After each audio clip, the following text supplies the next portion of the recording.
43 kilometer er der fra Assens herop til Nordfyn og til Bogense, som er Fyns mindste købstad med sine 3700 indbyggere. Lad os prøve at køre ind og se nærmere på byen.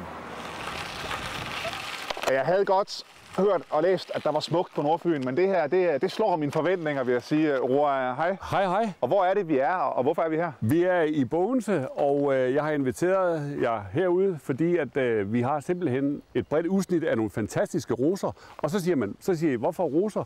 Det er således, at roser, her i Danmark, der bliver der produceret 75% af de roser, der bliver produceret i Danmark, de bliver produceret her ved Bogense.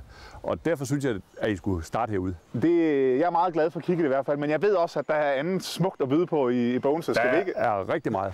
Idyllisk varme og en meget, meget smuk by. Det er i hvert fald de ord, jeg først tænker på, når jeg går ned igennem de små gader her i Bogense. Men du har bedt os om at stoppe ved det her hus. Hvad er det, vi skal se ved det her hus? Jamen, det er simpelthen et fantastisk hus, fordi vi bryster os af, at det er Danmarks mindste hus. Det siger vi i hvert fald. Det er 23 kvadratmeter.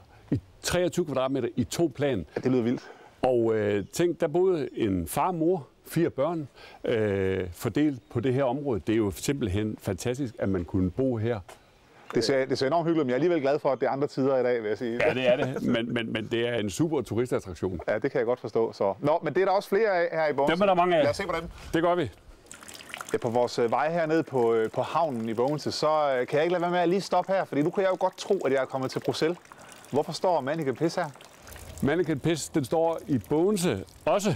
Det er en tro kopi af den i Bruxelles. Den står her, fordi at den er skænket af en mand, som i gamle dage, vi man har sagt, blev født i det, der hedder dølgsmål, altså uden for ægteskab. Han fik en fantastisk opvækst her i byen, og blev en stor mand, og på en af hans rejser, der ser han den rigtige Manneken nede i Bruxelles, og så tænker han, sådan en skal Bogense skulle også have.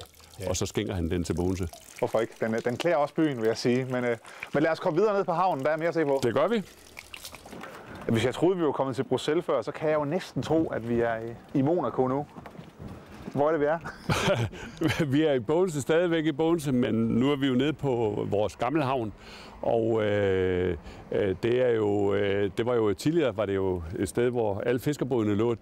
Dem har vi ikke så mange af længere, men nu ligger der simpelthen både i millionklassen på den her gamle havn her, og vi har jo fået en fantastisk, synes vi selv, strandpromenade ud af det her gamle fiskermiljø.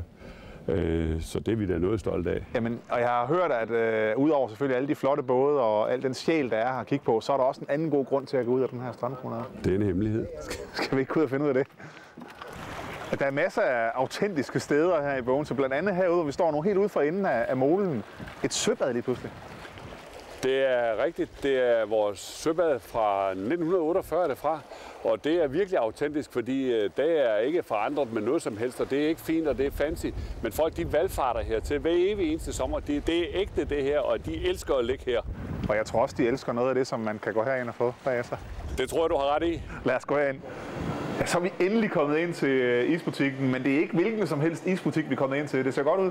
Det er det absolut ikke. Det er Danmarks bedste isbutik, vi er kommet ind i.